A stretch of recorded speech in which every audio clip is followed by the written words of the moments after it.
Bonsoir à tous, soyez les bienvenus sur Maritima TV. Prenez place pour le journal. Nous sommes le jeudi 12 septembre. À la une, la précarité qui s'aggrave en France. C'est ce que révèle le dernier baromètre annuel sur la pauvreté et la précarité du Secours populaire. Près de 2 Français sur 3, 62% des Français plus précisément, disent connaître ou avoir connu une situation de pauvreté, soit 4 points de plus que l'an dernier. Des chiffres alarmant, détaillé par Joey Temple. 1 396 €, voilà le montant en dessous duquel les Français se considèrent comme pauvres, Laurence. C'est seulement 2 petits euros de moins que le SMIC, mais c'est surtout 19 € de plus que l'an dernier. Des chiffres qui se couplent à un manque de confiance pour le futur. Près de 8 Français sur 10 se disent pessimistes sur le risque que leurs enfants connaissent eux aussi un jour une situation de précarité. Conséquence, ils se privent. 43% des sondés disent parfois ou régulièrement ne presque pas chauffer leur logement alors qu'il y fait froid. Pour pouvoir nourrir leur enfant, un parent sur 3 admet se priver de manger, tout comme un Français sur 3 est toujours contraint, parfois ou régulièrement, de ne pas faire 3 repas par jour. Et le fait de travailler ne suffit pas ou ne suffit plus. À l'échelle continentale, plus d'un tiers des actifs déclarent que les revenus issus de leur travail ne sont pas suffisants pour faire face à l'ensemble de leurs dépenses. Cette précarité peut entraîner des conséquences graves. Un Européen sur 3 a déjà renoncé à se soigner et plus d'1 sur 4 a déjà souffert de la faim par manque de moyens. Merci Joey. À l'issue du lancement de la campagne pauvreté précarité du Secours populaire, la responsable des antennes du département, Farida Benchaha, a réagi ce matin sur nos ondes. Écoutez plutôt. On n'a jamais vu ça, et c'est surtout qu'au-delà de n'avoir jamais vu ça, cette pauvreté, cette précarité s'enracine dans notre pays. Et elle s'intensifie au niveau des ménages, quel que soit le public, les personnes âgées, les familles monoparentales, les jeunes, et puis là où on peut encore plus s'alarmer, c'est qu'il y a quand même des enfants qui dorment encore dans la rue aujourd'hui, dans la société dans laquelle on vit, et là c'est absolument inentendable et inaudible de savoir que des enfants dorment dans la rue aujourd'hui à la rentrée scolaire. Aujourd'hui, est-ce que de ce que je vis aujourd'hui à travers un CDI et je suis payée au SMIC, est-ce que quelque part c'est pas aussi une manière de pouvoir transmettre, en tout cas c'est une crainte de transmettre cette pauvreté aux générations ou entre générations. Aujourd'hui on dit que pour sortir de la pauvreté il faut qu'il y ait 7 générations. C'est énorme, cette génération. Ça veut dire qu'aujourd'hui un enfant qui naît dans une famille pauvre aura lui-même sera pauvre et aura ses enfants qui seront pauvres. Donc il y a aussi cette fatalité que le Secours populaire en tout cas essaye à travers les actions qu'il mène tout au long de l'année, à travers les vacances, à travers la culture, à travers le loisir, le sport, essaye d'atténuer ou en tout cas de donner un souffle à des familles qui aujourd'hui n'en ont plus. La solidarité reste au rendez-vous et c'est au moins une bonne nouvelle. Au Secours Pop, 90 000 bénévoles, sachez-le, se mobilisent tous les jours. 66% des Français souhaitent d'ailleurs s'impliquer pour aider les personnes en situation de pauvreté. N'hésitez pas à vous manifester sur le site du Secours populaire.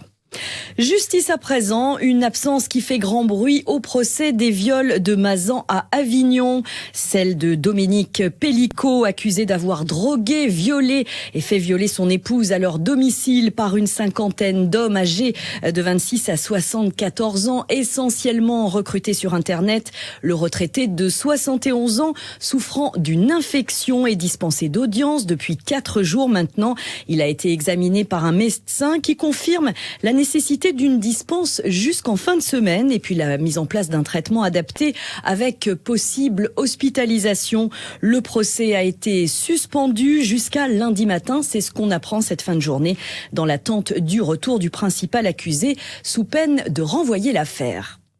À la mémoire de Sokaina, tuée il y a 1 an par une balle perdue dans son domicile à Marseille. Une des conséquences de la guerre des bandes du narcotrafic dans la ville. Un suspect de 16 ans a été arrêté il y a quelques mois. Écoutez le témoignage d'Asna Arabi. C'est la cousine de la maman de Sokaina. Elle répond au micro de Didier Gesualdi. Bien sûr, elle est en colère, hein. On ne sait pas où on en est, donc forcément, ils ont arrêté le présumé tireur depuis janvier ou février 2024. On est au mois de septembre.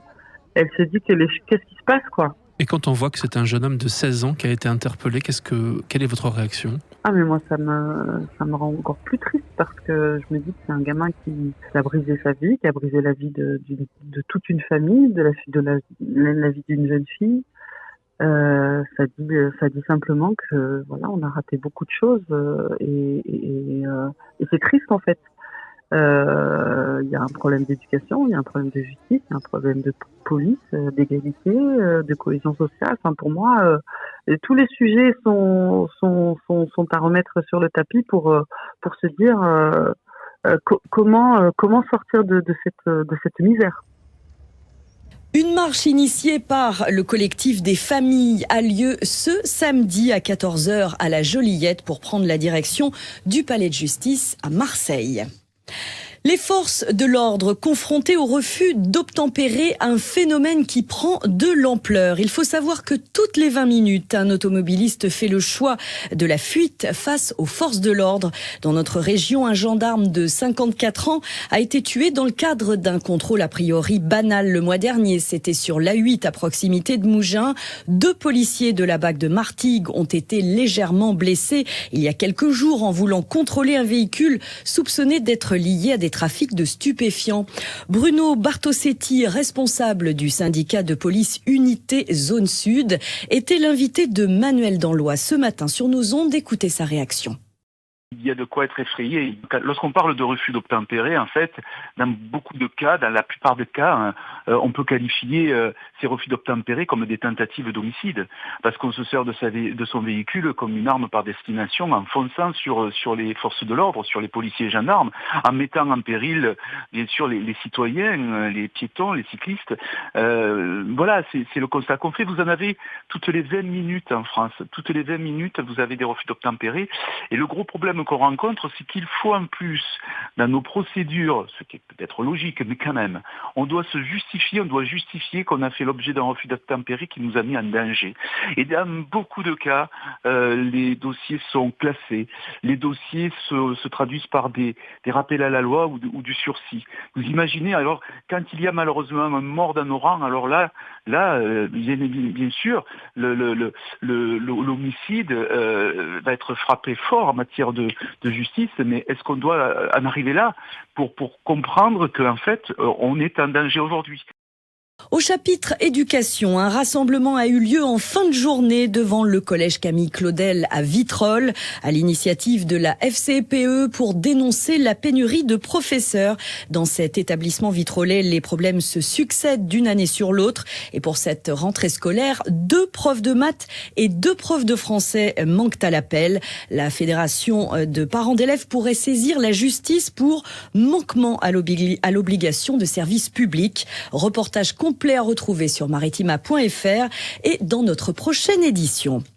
On passe au sport avec du football pour commencer. Après la trêve internationale, le FC Martigues est de retour aux affaires en Ligue 2. Les 100 et or se déplacent à Pau demain soir pour leur 4e match de la saison. Et oui, déjà, Joey Temple s'est rendu à l'entraînement des Provençaux cette semaine au stade Francis Turcan. Regardez.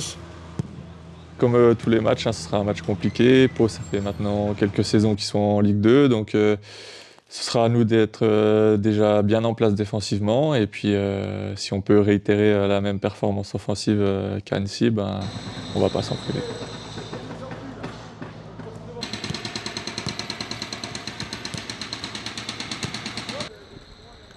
Je trouve qu'au niveau de l'état d'esprit, c'est bien, c'est même très bien. On a fait des matchs qui sont consistants par rapport à ça. Après, il nous manque un peu de qualité technique par moment. Il nous manque un peu d'organisation aussi, de travail tactique. Donc ça, c'est avec la répétition des matchs, la répétition des séances, petit à petit, ça va se mettre en place, on le sait.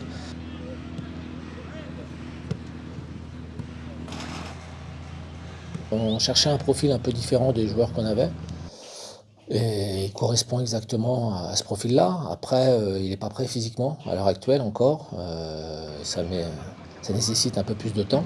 Donc il sera dans le groupe, certainement. Mais par contre, c'est un garçon qui n'a pas la capacité aujourd'hui à tenir 90 minutes encore. Donc c'est un profil intéressant, c'est un bon mec qui travaille bien. Et on espère que ça va nous apporter exactement tout ce qu'on recherche dans ce profil-là. Le FCM face à Pau, c'est donc demain soir à 20h. Notez bien l'horaire, c'est à suivre évidemment en direct et en intégralité sur Maritima. Enzo Buonalana assurera les commentaires depuis les terres béarnaises. En basket, les Bayers s'apprêtent à faire leur rentrée après une fin de préparation idéale avec 2 victoires à la maison. On vous en parlait encore hier. Fos Provence Basket entre dans le vif du sujet avec un déplacement à Évreux pour le premier match de Pro B demain soir. Les Phocéens tenaient hier leur traditionnelle conférence de presse en début de saison. Joey Temple, une fois n'est pas coutume, y était pour nous. De la complicité dans le jeu, des sourires en dehors du terrain et un groupe qui vit bien. Les Phocéens sortent d'une préparation difficile mais très encourageante. Oui, c'est de bon augure parce qu'on bosse bien, on travaille bien tous les jours. Donc c'est en espérant que maintenant ça fructifie sur le terrain. On a fait un beau dernier tournoi ici. Donc maintenant on a beau faire la meilleure ou la pire des pré-saisons, ce qui compte c'est ce qui va arriver à partir de vendredi. Un match à l'extérieur pour commencer la saison dans lequel Fos pourra compter sur ses 3 nouvelles recrues, dont le Sénégalais de 30 ans Mamadou Petit-Niang, un intérieur dominant et mobile qui correspond aux besoins de l'équipe. Mon jeu, mon spécial, c'est en défense, c'est les contres, c'est de prendre pour rebond et les contres surtout. Après en attaque, si on joue depuis contrôle, on a de bons meneurs qui savent faire des passes. Après, je ne suis pas un joueur qui est là pour dire que je vais marquer chaque match 15 points, 20 points, 30 points. Non, moi, dès que l'équipe gagne, je suis content. Tu vois. Le collectif, comme mot d'ordre chez les Bayers, l'entraîneur Rémi Juita veut compter sur chacun de ses hommes. On est dépendant d'aucun joueur, mais on a besoin de tout le monde. Voilà. C'est la grosse nuance. À moi de tenir aussi le cap. Après, vous savez, quand la vérité arrive, et parfois il y a le naturel qui revient, mais on va être vigilants tous pour que chacun arrive à s'exprimer individuellement, mais sans appauvrir le collectif. C'est là, je pense, la clé du succès pour nous. Un succès qu'il va falloir aller chercher dans cette nouvelle saison. Aucun véritable objectif n'est fixé pour Fos, qui se laisse le droit de croire à des playoffs. Et premier match des Bayers demain soir à 20h à Évreux, donc en déplacement pour le premier match à domicile. Il faudra attendre vendredi prochain avec la réception de Pollack Orthez. À Istres, un gros événement sportif et associatif à la fois annulé, l'édition 2024 de Fête du Sport, victime des caprices du temps.